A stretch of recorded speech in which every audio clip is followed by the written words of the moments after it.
Assalamu alaikum warahmatullahi wabarakatuh. Hope you're doing well.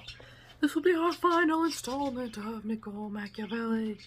And he is still dealing with the letter he wrote to Francesco Vittori.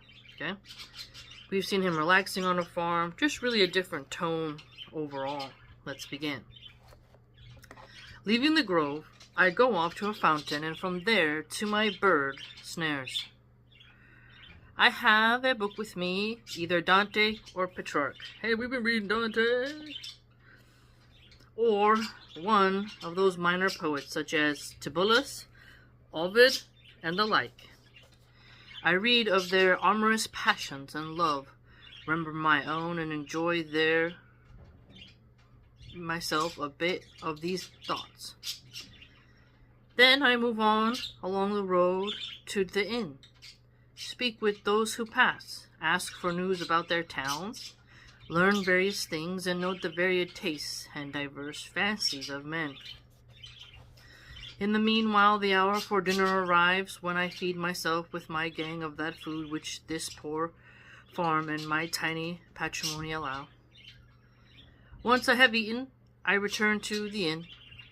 There, ordinarily, there are the innkeeper, a butcher, a miller, and 2 kiln tenders.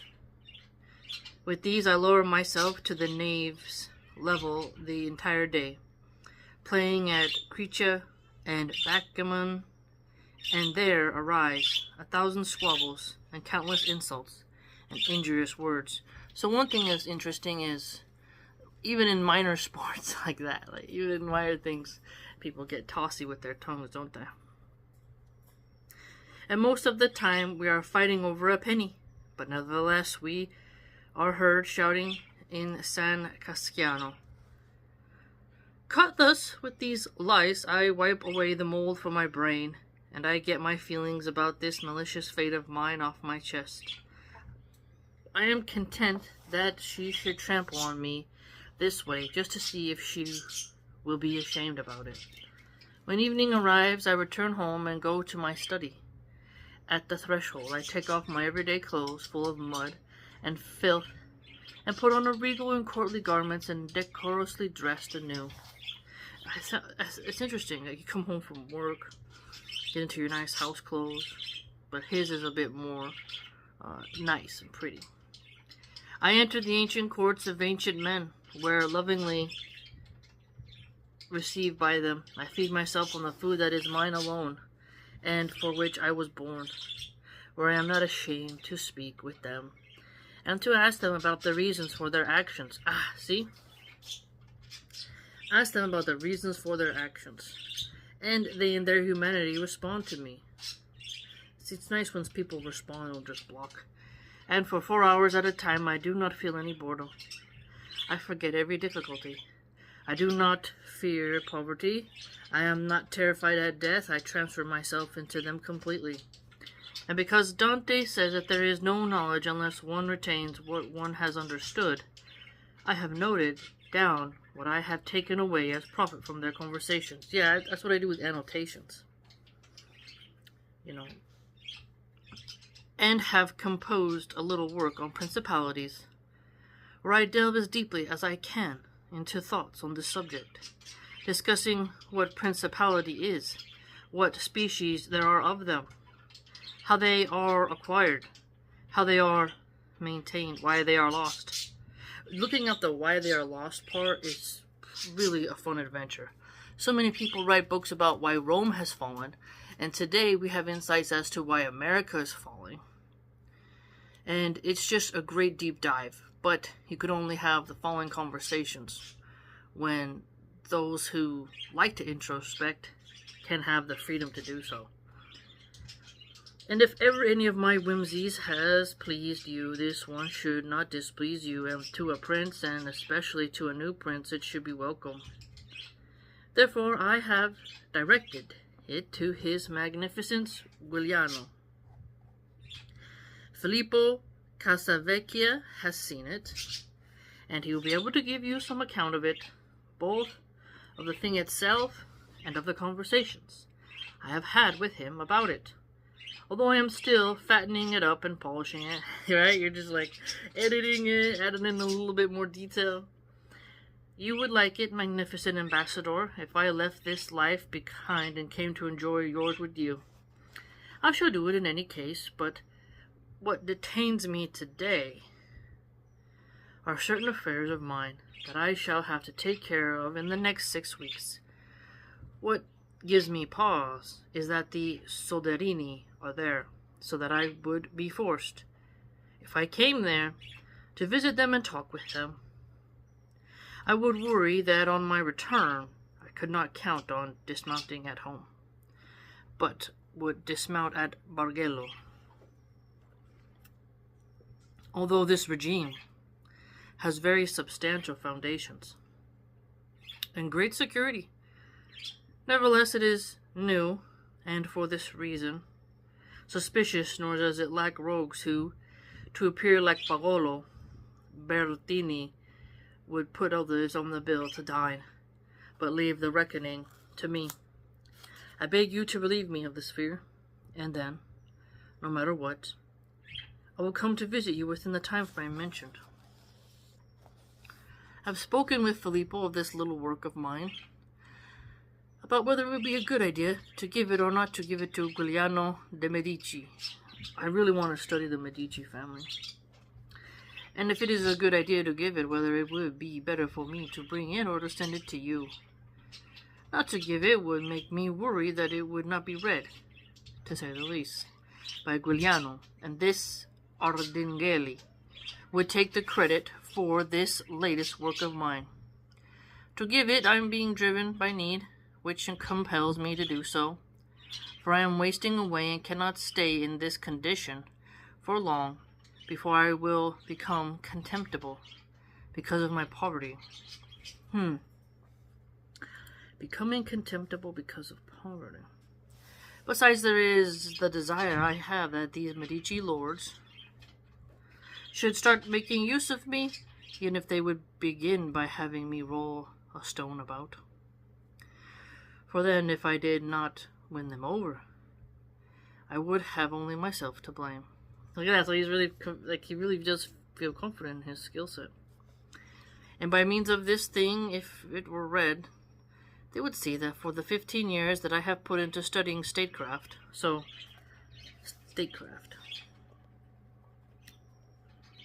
if someone asks you, like, what is Machiavelli's main thing about him? Say statecraft. He's trying to tell you how to do statecraft. I have not been either sleeping or playing around, and anyone ought to be happy to be served by one who is full of experience at the expense of others.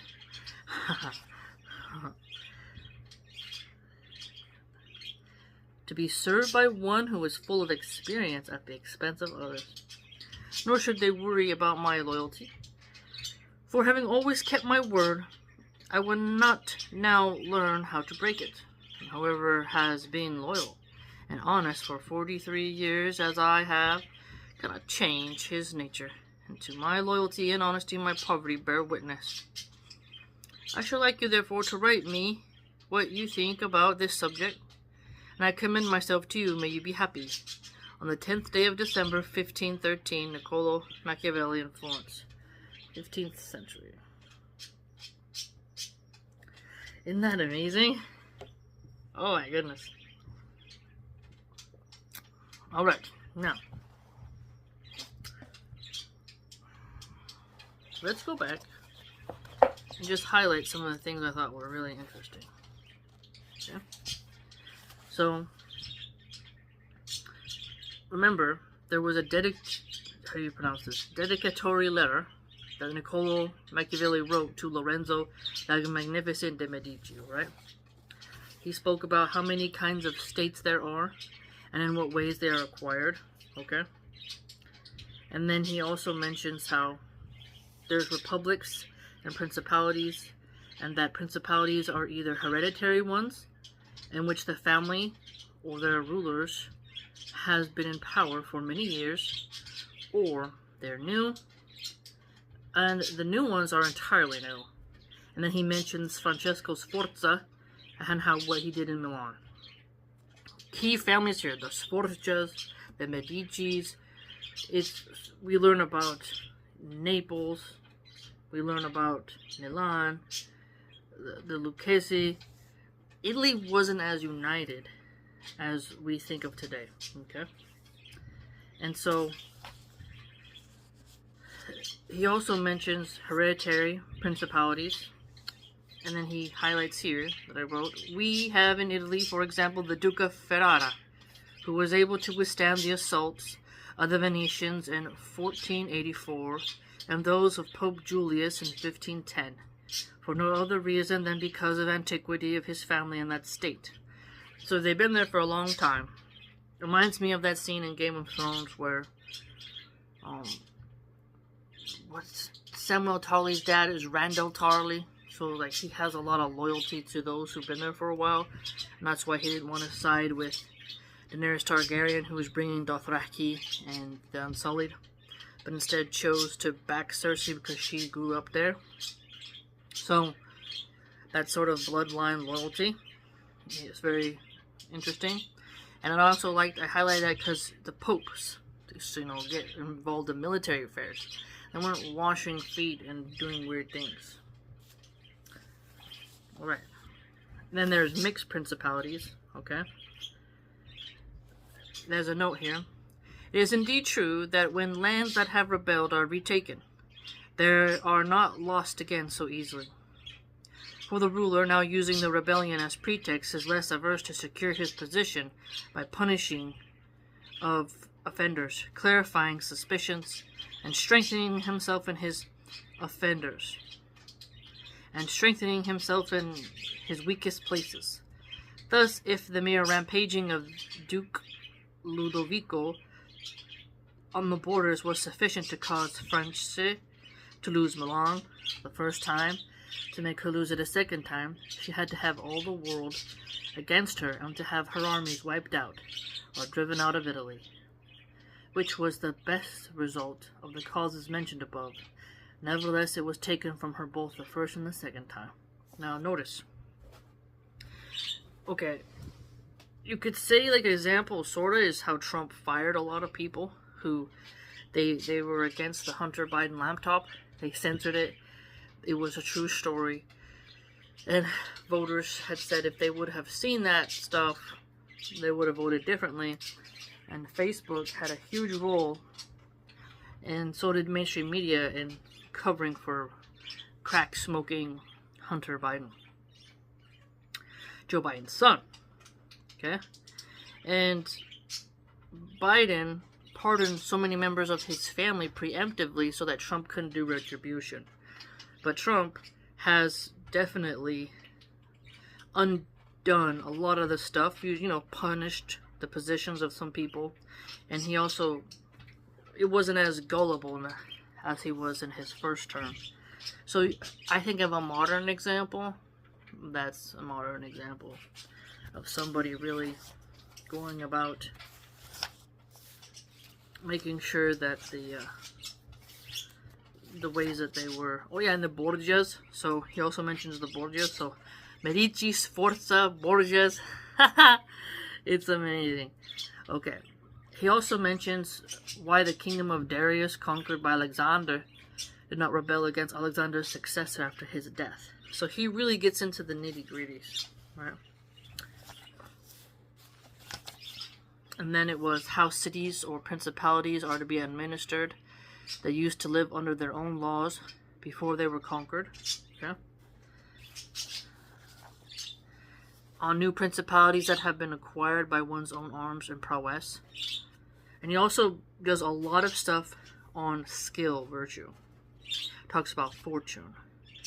And he has done a great job on explaining how leaders need to be bold and masculine.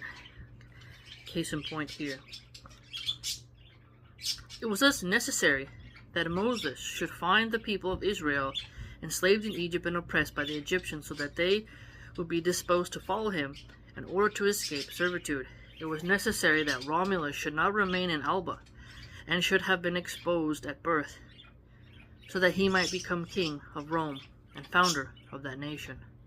It was necessary that Cyrus should find the Persians discontented with the rule of Medes, and the Medes soft and effeminate because of long peace. Theseus could not have displayed his ability virtue if he had not found the Athenians scattered.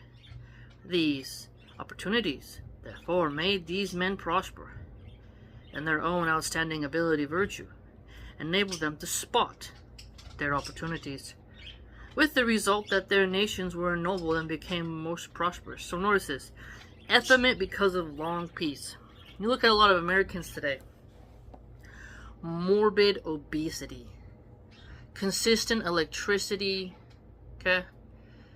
You look at the access to consistent food of all kinds, disability payouts. We have a very cushy life, even though there's crime. And yes, in certain areas, you go to Chicago, you go to Oakland, Philly, some places you're not going to have peace. But in a lot of the places of America, there's not an active war zone. It's not like we're in the Ukraine and Russia conflict. It's not like, think about the people in Gaza, they're super strong because they have no peace. Death is a cloud that never leaves them, even now. So they don't get to have that sort of joy and prosperity and slothness and gluttony that America has. And you look at, because really dig into this, the Great Depression era, men wanted to work. You look at how in the past there was more poverty in America. There were still good times, right? But here they are, struggling, trying to, get the bread, get the steak for dinner, and the men were more manly, the women more feminine. Now, men maintain the infrastructure, women have become more masculine, loud, abrasive, entitled. They refuse to date certain types of men who don't have, they're not 6 feet tall, make 6 figures, and have all this stuff, right?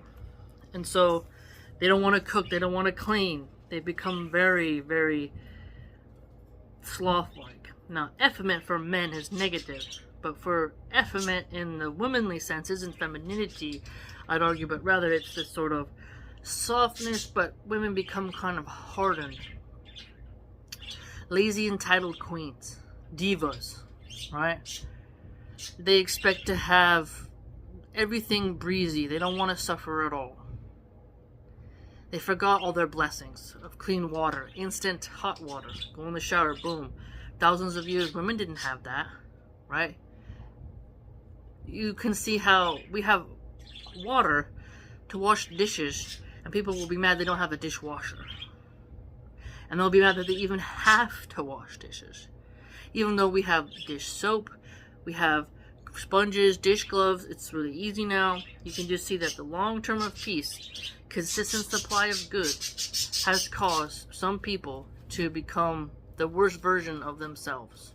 And that, my friends, is something that Niccolo got really into consistently in this text.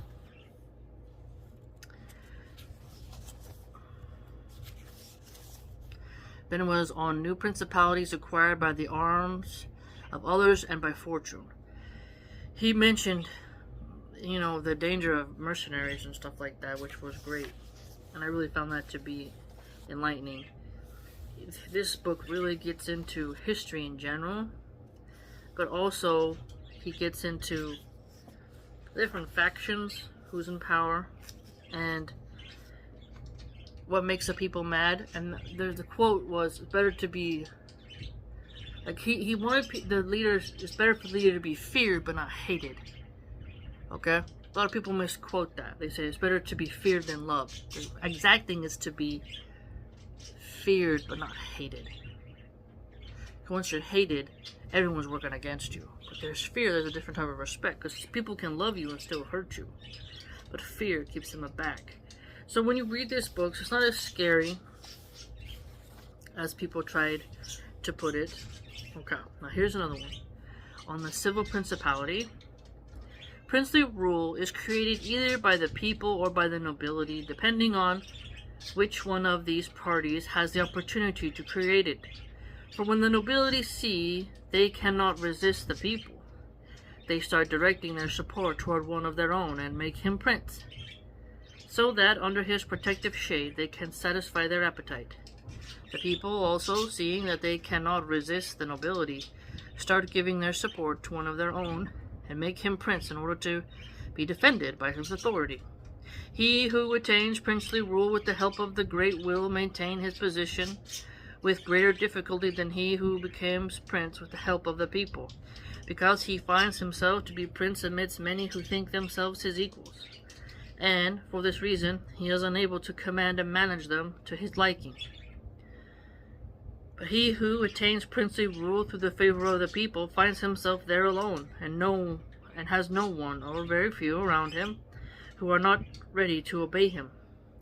Besides this, one cannot satisfy the great with honor and without injuring others, but one can surely do so with the people, because the aim of the people is more honorable than that of the nobility. Snap! Since the latter desire to oppress others, while the former desire not to be oppressed. Moreover, a prince can never make himself secure against a hostile people, because there are too many of them. Against the great he can secure himself, because they are few. So you notice Bashar al-Assad was deeply hated by his people, and he lost, right? And it's just a fascinating thing where he just points out that common people don't want to be oppressed, whereas the elites want to oppress. The worst that a prince can expect from a hostile people is to be abandoned by them. But from hostile noblemen he has to fear not only being abandoned, but also their active opposition.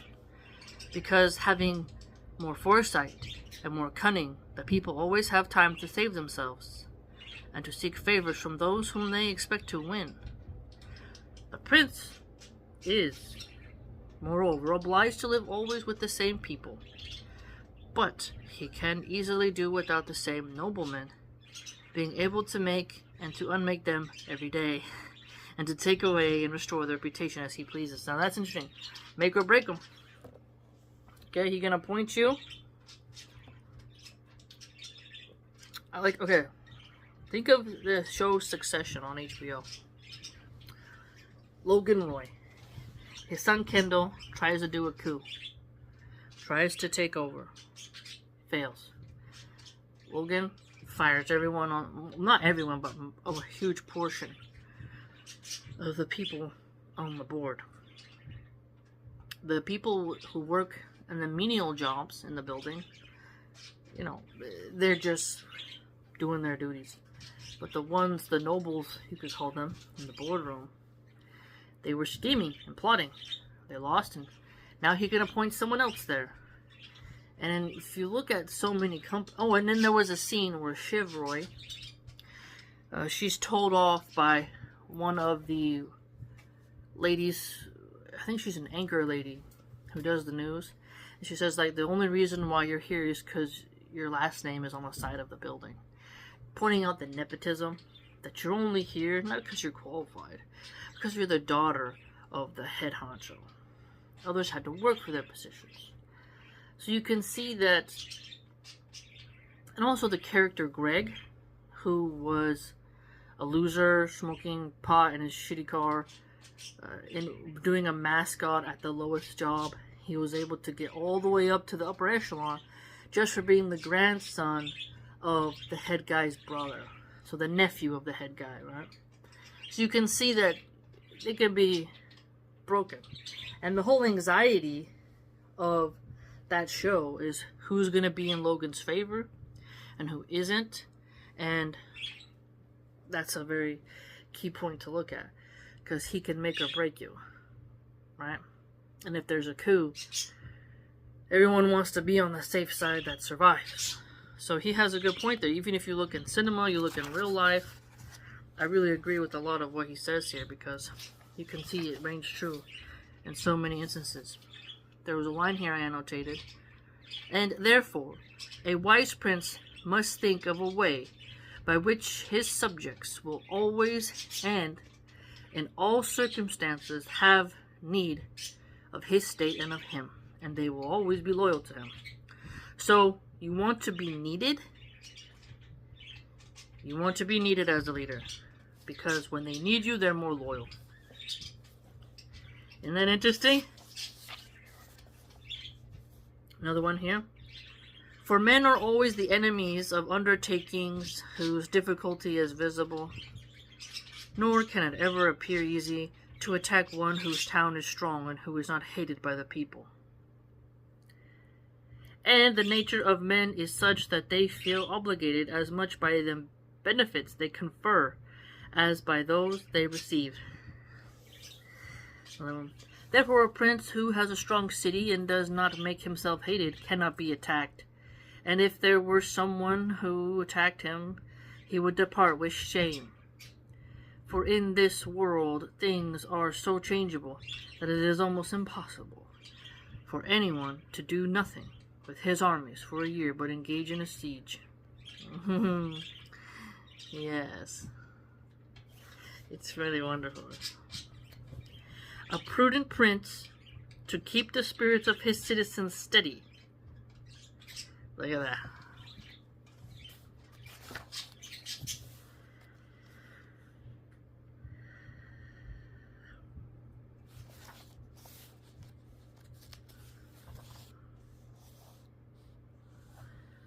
I want to demonstrate more fully the sorry nature of these arms. Mercenary captains are either excellent men or not.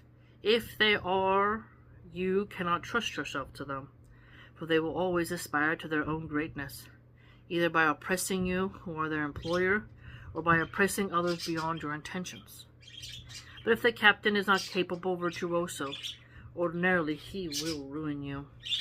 And if someone should respond that whoever bears arms will do this, whether mercenary or not, I would reply that armies must be employed either by a prince or by a republic. The prince must go in person and assume the office of captain. The republic has to send its citizens, and when it sends one of them who does not turn out to be capable, it must replace him. And if he is capable, it must keep him by means of the laws from going beyond his proper authority.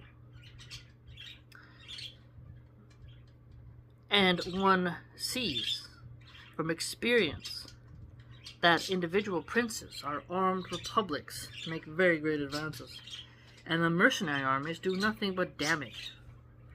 And it is more difficult to get a republic armed with its own troops to submit to the rule of one of its own citizens than one armed with foreign troops. Exactly.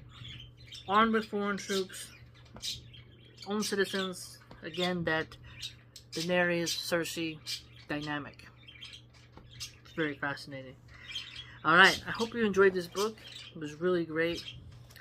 I really found it to have just so many gems in there.